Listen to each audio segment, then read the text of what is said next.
오늘 설교는 좀 경제 공부로 시작을 해보겠습니다. 여러분들 뉴스에 보면은 그 노사 협상 시에 경제 불안을 감안해서 임금을 동결했다, 이런 내용을 간혹 듣습니다. 하도 자주 듣는 그런 얘기라서 의뢰 그러려니 하고 아무런 문제 의식 없이 흘러 넘깁니다만, 그 말이 과연 그래도 좋은 말일까? 경제 불황 하는데, 여러분, 경기가 좋다, 또 경제가 좋다, 호황이다, 살면서 이런 말을 몇 차례나 들어보셨습니까?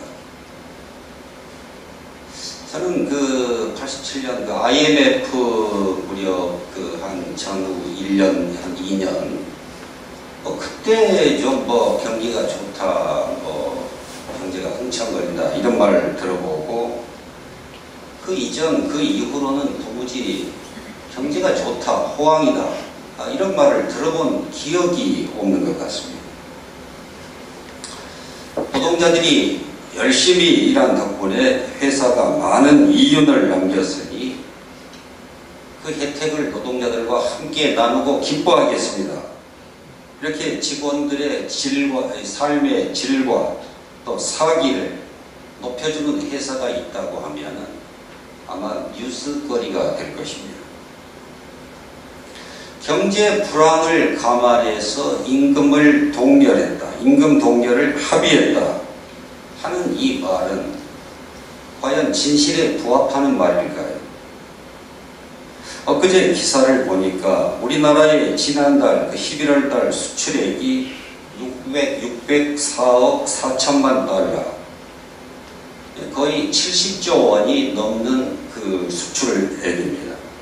이게 한 달 만에 있는 겁니다. 이런 전년도 동월 대비해서 작년 11월과 대비할 때에 32.1%가 증가한 수치입니다. 연간 기준으로는 우리 무역 역사상 최대 수출액과 그리고 최대 무역 규모 달성이 이루어졌다고 합니다. 수출액과 그리고 수입액의 차이를 뜻하는 무역 수지는 30억 8,700만 달러, 4조 원 정도로 19개월째 지금 흑자를 이어가고 있습니다. 우리나라 사람들이 열심히 일하고 또 성실하게 영업해서 이렇게 외화를 벌어들이는 것은 100번 좋은 일임에 틀림없습니다. 그렇게 벌어들인 돈의 그 많은 몫을 일부 경영진들만이 차지할 것이 아니라 이 경제협력개발기구에 가입된 국가 중에 최장시간 노동에 시달리는 그 노동자들에게도 합당한 예우를 해주면 얼마나 좋겠습니까? 그럼에도 그 기사는 글로벌 공급망 문제로 원자재 수급에 차질이 빚어지고 있고 원자재 가격의 변동성도 커진 상황에서 정부의 적극적이고 선제적인 정책 지원이 필요하다, 이렇게 엄살을 부리고 있습니다. 언제 닥칠지 모를 그 경제 불황에 대비해야지 노동자 당신들에게는 나눠줄 그런 몫의 그 여유가 없다, 여윳돈이 없다 하는 뜻이겠습니다. 물론 모든 기업이 흑자를 내는 것은 아닙니다. 저마다의 사정이 다를 수 있습니다. 제가 지금 드리고자 하는 말씀은 충분히 나눌 수 있는 여건임에도 불구하고 노동자들에게는 늘 경제 불황을 이유로 인색하기만 한 그런 경우를 지적하는 것입니다.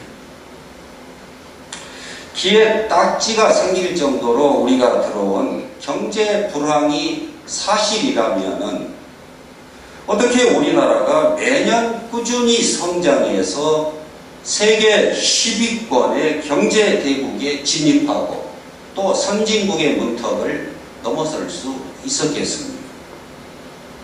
보리밥에 허리띠 졸라매고 잘 살아 곳에 구호를 외치던 시대는 지났습니다. 우리나라는 국가적으로는 이미 너무 지나치게 잘 살고 있습니다. 그 경제 불황이라고 하는 이 종이 호랑이로 노동자들을 순화시키고 터무니없이 불평등한 그런 분배 구조를 정당화하는 이 거짓 선전에 이제는 현혹되지 말아야 합니다. 지금은 잘 살아보세라고 하는 구호 대신에 함께 더불어 살아보세, 이런 구호를 외쳐야 할 때입니다. 임금 동결 문제도 좀 더 검토해 보겠습니다. 노동력을 제공한 대가로 받는 그 노동자의 임금을 전년도와 똑같이 지급하겠다고 하는 그런 뜻입니다. 여러분, 그게 임금 동결이 맞습니까? 말장난이고 속임수입니다. 엊그제 통계청의 발표를 보면은 지난달 11월 달에 소비자 물가가 3.7% 상승했습니다. 농축수산물 물가는 전년 대비 7.6%가 올랐습니다. 소비자들의 기본적인 의식주 해결을 위해서 필수적으로 구매해야 하는 생활물가지수, 우리가 흔히 장바구니 물가라고 하는 것은 5.2% 상승했습니다. 정부에서는 가능하면 이 생활물가지수의 상승률을 낮게 책정하기 위해서 이런저런 물품들을 끼워 넣어서, 그렇지, 서민들이 체감하는, 피부로 느끼는 실질적인 생활물가 상승률은 거의 매년 6 내지 7% 선은 좋게 될 것입니다. 이렇게 물가는 계속해서 상승하는데 임금은 전년도 금액으로 묶었다, 월급만 빼고 다 올랐다, 이게 실질적으로 무슨 뜻입니까? 그냥 노동자들은 전년도의 삶의 수준을 유지하면 된다는 것이겠습니까? 그렇지 않습니다. 임금을 동결했다고 하는 것은 그 가계의 구매력을 6 내지 7% 다운시켰다, 퇴보시켰다고 하는 것이고, 그것은 삶의 질과 직결됩니다.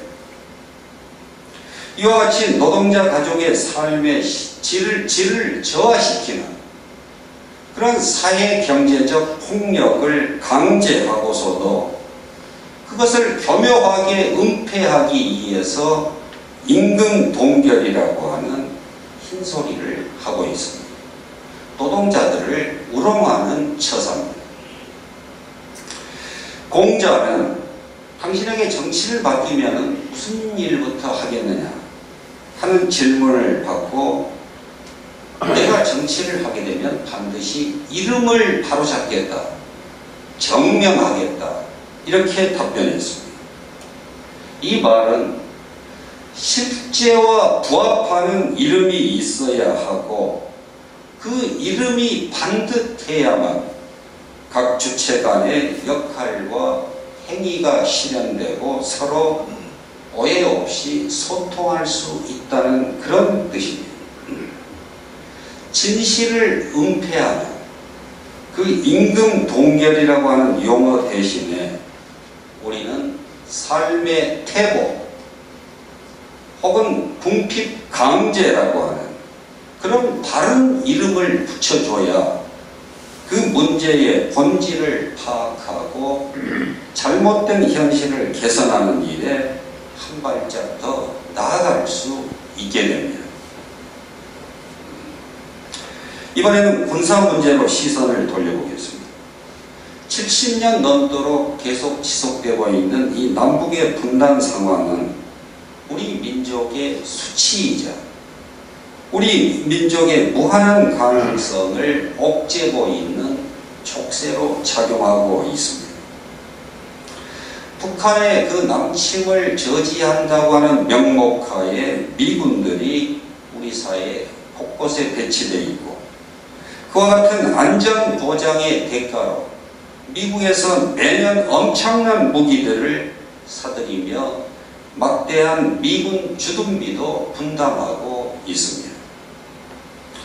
여러분, 미국이라고 하는 나라가 정말로 우리나라의 국민을 그렇게 막 아끼고 사랑해서 남한 땅에 주둔하고 있다고 믿습니까? 올해 1월 달에 미국의 군사력 평가 기관인 글로벌 파워라고 하는 그 단체가 발표한 군사력 순위 보고서에 따르면 한국은 지금 군사력이 세계 138개국 중에서 6위에 올라와 있습니다. 북한은 28위를 기록했습니다. 국가별 그 국방비 지출 규모에서도 한국은 480억 달러, 약 53조로 세계 8위를 기록했고, 북한은 35억 달러, 약 4조 원으로 59위를 차지했습니다. 전쟁에 대비해서 지출하는 그 국방비 규모만으로 비교해 보면은 남한은 북한에 비해서 최소 15배 이상의 돈을 군비 증강과 국방 예산의 확보에 쏟아붓고 있는 것입니다. 재작년의 경우에는 남한과 북한의 국방비가 27배 정도 차이가 난 것으로 추정됩니다. 사실이 이러함에도 많은 국민이 미군이 떠나면 당장이라도 남한은 북한의 밥이 될 것이라고 요란을 떱니다. 70년이 넘도록 그 전시 작전 통제권조차도 환수해 오지 못한 우리나라가 과연 독립된 주권 국가 맞습니까? 오죽하면은 그 노무현 대통령이 그렇게 막대한 국방 예산을 쏟아붓고서도 그 전쟁이 일어났을 때의 그 작전 통제권조차도 없는 그 현실이 부끄럽지도 않냐. 그렇게 직업 군인들을 질책하고 호통을 쳤겠습니다. 지금 당장에 미군을 철수시키고 전시작전권을 환수해 오는 것이 능사라고 하는 그런 뜻은 아닙니다. 자기 국익에 충실한 그 미국의 세계 지배 전략의 본질을 객관적으로 읽지 못하고 미국에 일방적으로 의존해서 끌려다니는 그런 사대주의적인 외교, 또 미국에 종속된 그 국방을 언제까지 지속해 갈 것이냐 하는 그런 뜻에서 드리는 말씀입니다. 오늘 설교는 경제로부터 시작해서 군사 문제까지의 많은 시간을 할애했습니다. 그게 우리의 신앙과 도대체 무슨 연관이 있느냐, 그렇게 실족할 수도 있겠습니다. 그렇지 않습니다. 제가 자주 드리는 말씀이지만은 성경은 우리를 죽음 너머의 저 천국으로 인도하기 위한 그런 목적의 책이 아닙니다. 그와 같은 하나님의 계획이 없는 것은 아니지만은 하나님은 보냄받은 이 땅에서 우리가 행복하게 살아가기를 원하십니다.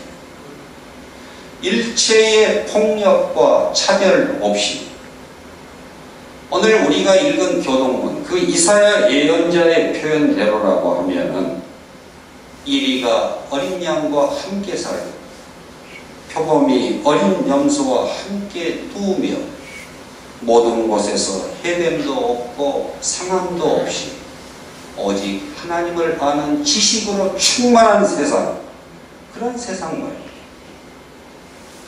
하나님의 보내심을 받은 예언자들은 하나같이 박해와 또 핍박을 받으면서도 이런 평화, 이와 같은 샬롬을 해치고 방해하는 그 기득권 세력의 준엄한 심판을 선포하고 회개를 촉구했습니다.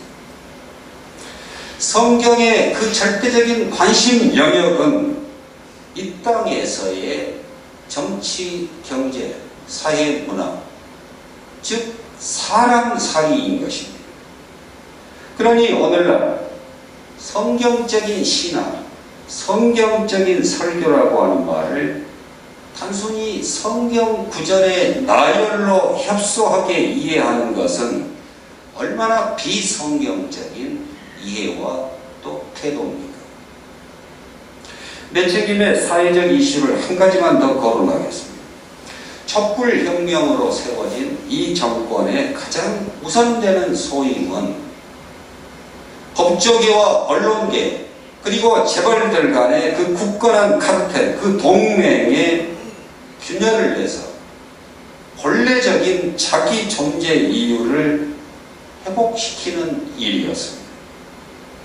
국회 의석도 3분의 2에 육박한 그런 월등한 조건으로 구성해줬지만 무능한 것인지 애당초 의지가 없는 것인지 의미 있는 성과를 거의 내지 못한 채 내리막길을 걷고 있습니다. 특별히 검찰개혁의 부진을 지적하지 않을 수가 없습니다. 자기 상관의 가족과 관계된 그런 문제 제기를 한다고 해서 그 부하 검사들이 그 한 국회의원을 특정해서 이른바 고발 사주한 의혹, 또 뒤를 봐주고 개발 이익의 대가로 수십억을 수령했다고 하는 의심을 받는 그 전직 고위 검사들이 한두 명이 아님에도 도무지 이 검찰이나 공수처는 뭐 하나 제대로 밝혀내지를 못한 채 그 청구한 구속영장이 번번이 기각되는 그런 개망신을 당하고 있습니다. 이게 단순히 검찰의 개망신에 멈추지 않고 우리 국민에게 주는 그 피해가 막대하기 때문에 그게 문제인 것입니다. 한솥밥을 먹던 선후배들이니까 그냥 겉으로는 적당히 수사하는 채 하면서 결국은 시간을 끌어서 뭉개려고 하는 그런 전략이 아닌가 의심하지 않을 수가 없습니다.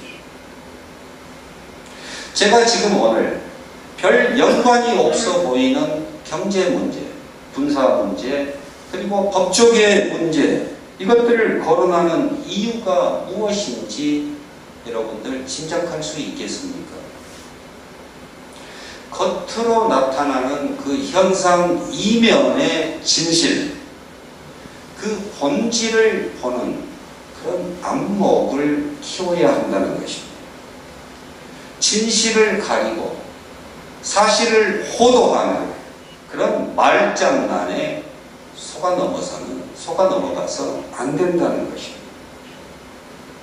예수님께서는 요한복음 8장 32절에서 진리를 알지니 진리가 너희를 자유케 하리라 말씀하셨습니다. 기득권자들의 그 속임수에 맥없이 휘둘리지 말고 그 어줍지 않은 이론과 계면에 종속되어서 노예와 같은 굴종의 삶을 살지 말고 자주적이고 주체적인 삶을 당당하게 요구하고 또 그렇게 살라고 하는 그런 부르심의 말씀입니다. 예수님께서 당시에 그 로마나 그 유다 사회의 지배 세력, 그 기득권 세력에 아무런 위협이 되지 않았다고 하면은 왜 저들이 예수님을 그토록 경계하며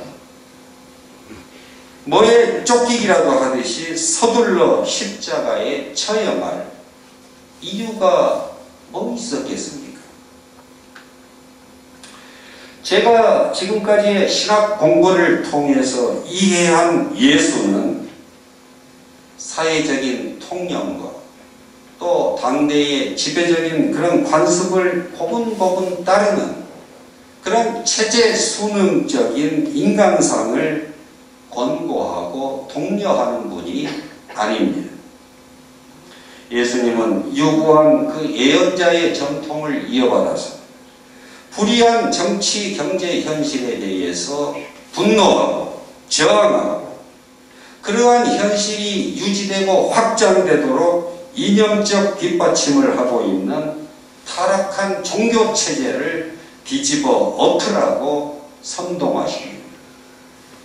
거짓과 불의, 폭력과 차별을 밑절미로 하는 그 현실에 숨치대지 말고 아버지의 뜻이 하늘에서 이루어진 것과 같이 이 땅에서도 이루어지게 하소서. 하나님 나라의 깃발을 높이 지켜들라고 하십니다. 세상이 감당치 못하는 그런 불순한 꿈을 꾸고 불의한 체제의 전복을 위해서 기꺼이 자기 몫에 십자가를 지라고 하십니다. 오늘은 대림절 둘째 주일입니다. 우리는 과연 무엇을 기다리고 또 무엇을 기다려야 합니까? 이미 오신 아기 예수님이자 영광으로 다시 오실 재림의 주님이십니다. 그래서 예수님께서 정말 다시 이 땅에 오시면 우리는 그분을 전심으로 환영하고 또 기쁨으로 영접할 그런 준비가 되어 있을까요? 율법을 충실히 지킬 뿐만 아니라 1회에 2번씩 금식하고 또 소득의 온전한 11조를 드리는 그런 열심으로 충만했던 그 바리새인들조차도 예수님의 구세주 되심을 알아보는 일에 실패하고 오히려 그분을 죽이는 데에 앞장서 가담했는데도 말입니다. 예수님이 100번, 1000번 이 땅에 다시 오셔도 우리가 그분의 정체, 그분의 진면목을 알아볼 수 있는 안목이 없다고 하면은 그분의 말씀, 그분의 뜻을 깨달아 순종할 준비가 되어 있지 않다고 하면은 우리에게 성탄은 없습니다. 요한복음 기자는 예수님의 삶을 요약해서 말씀이 육신이 되셨다라고 고백합니다. 한 사람의 그 정체를 우리가 총체적으로 파악하기 위해서는 그의 외모가 주는 인상이나 직업, 가족관계와 같은 그런 외적인 요소도 필요하겠지만은 정작 그 한 사람을 오롯이 드러내는 그 알점은 그의 말이나 글 속에 담긴 그의 사상, 그의 세계관, 그의 꿈입니다. 우리는 독서를 통해서 역사의 이인들과 만나서 교류할 수 있습니다. 우리가 육신으로는 그들과 만나본 적이 없지만은 그들이 남긴 그 글과 말을 통해서 그 속에 담긴 그들의 사상, 그들의 철학, 그들의 가치관, 그들의 꿈을 보고 알게 되는 것입니다. 그러면은 상호간의 대화가 가능해집니다. 우리가 예수 안에, 예수님이 내 안에 계신다고 하는 말은 두 몸이 합쳐지는 그런 물리적 결합을 뜻하는 것이 아니라 예수님의 생각에 나의 생각을 일치시키고 예수님의 뜻과 그분의 꿈에 나의 뜻, 나의 꿈이 동화된다는 의미입니다. 그럴 때에 나와 예수님은 시간과 공간을 초월해서 분리되지 않고 혼연일체를 이룹니다. 마가복음 기자는 예수님의 공생의 사역을 오늘 본문에서 이렇게 한마디로 요약해서 전달해주고 있습니다. 때가 찼고 하나님 나라가 가까이 왔습니다. 회개하고 복음을 믿으라. 하늘나라가 저기 있으니 가자! 이게 아니고 하나님 나라가 가까이 왔다. 때가 찼다. 이렇게 말씀하십니다. 오시기로 한 손님이 마을 입구에 도착했다고 하는 소식을 들으면은 만사를 제쳐두고 손님 맞이에 집중해야 합니다. 오실 그이가 누굽니까? 하나님의 마음, 하나님의 뜻과 혼연일체가 되어서 우리 육신의 눈으로는 볼 수 없는 그 하나님을 우리 앞에 온전히 드러내신 분. 그래서 우리는 예수님을 하나님의 독생자라 부르고 그분의 재림을 기다립니다. 예수님은 겉으로 드러난 현상이 아닌 그 중심, 그 깊은 곳에까지 들어가서 본질을 꿰뚫어 보시는 분이었습니다. 하나님의 관점, 하나님 나라의 안목으로 본 세상은 일반의 그것과는 전혀 다른 차원의 실상이었습니다. 진실을 보시는 그분의 눈에는 종교적 전통에 충실한 제사장이나 바리새인이 아닌 지금 눈앞에 이웃에게 자비를 실천한 그 사마리아인이 진실로 하나님의 거룩을 드러냈다고 보였습니다. 아이들 군것질거리나 될까 말까한 그 과거의 동전 두 넷돈이 그 어느 사람의 헌금보다도 하나님 앞에 크고 귀한 것이었습니다. 종교가 정죄하고 사람들이 멸시하는 그 보잘것없어 보이는 사람들, 창기와 세리들과 같은 이 지극히 작은 자들에게 해준 것이 곧 하나님에게 한 것과 다를 바 없어 보였습니다. 예수님을 기다린다고 하는 것은 우리가 하나님을 기다린다고 하는 것입니다. 하나님을 기다린다고 하는 것은 이 세상적인 관습과 질서와는 전혀 결이 다른 그분의 통치, 그분의 기뻐하시는 뜻이 온전히 실현되는 하나님의 나라를 기다린다는 의미입니다. 그 하나님의 나라가 어떤 나라입니까? 인종이나 성별, 직업이나 이념, 종교의 다름으로 인해서 폭력과 차별이 없이 더불어 살아가는 나라. 다만 정의가 강물처럼 흘러서 평화로 충만한 세상입니다. 그 나라가 이미 우리 지척에 와 있습니다. 높이 솟은 산은 꺾여서 골짜기를 메우고 굽은 것은 곧아지며 험한 길이 평탄해지므로 모든 육체가 하나님의 구원을 보게 되는 그런 하나님 나라의 도래를 기다리고 준비하는 자는 기뻐하며 또 찬양하게 될 것이고, 그 나라의 그 전혀 다른 질서와 운영 방식을 내심 못마땅해야 하고 그곳에 들어가기를 끝까지 거절하는 자는 밖에서 슬피 울며 이를 갈게 될 것입니다. 지척에 와 있는 그 하나님 나라 앞에 우리가 해야 할 일은 회개하고 복음을 믿는 것입니다. 육신의 정욕과 안목의 정욕, 이생의 자랑에 길들여져서 부지불식간에 이 불의한 체제의 유지와 확산에 협력하고 있는 그런 세속적인 가치관, 그런 삶의 방식으로부터 돌이켜야 합니다. 먹음직도 하고 보암직도 하는 그 겉으로 드러난 현상에 넋을 빼앗긴 채 아무런 비판의식 없이 치열한 자기 성찰 없이 맹목적으로 그 질서를 뒤쫓기에 바쁜 그런 영혼 없는 노예적 삶에서부터 돌아서야 합니다. 섬김을 받기보다는 섬기는 자가 되고 독점하여서 쌓기보다는 힘닿는 대로 나눔을 실천해야 합니다. 복음을 믿으라고 하는 이 초청의 말씀은 예수님의 그리스도 되심을 입술로만 고백하는 그런 소극적 차원을 뜻하지 않습니다. 예수께서 선포하신 그 말씀과 가르침이 참된 길이고 진리고 생명인 것을 전적으로 신뢰하며 온몸으로 순종하라는 권고입니다.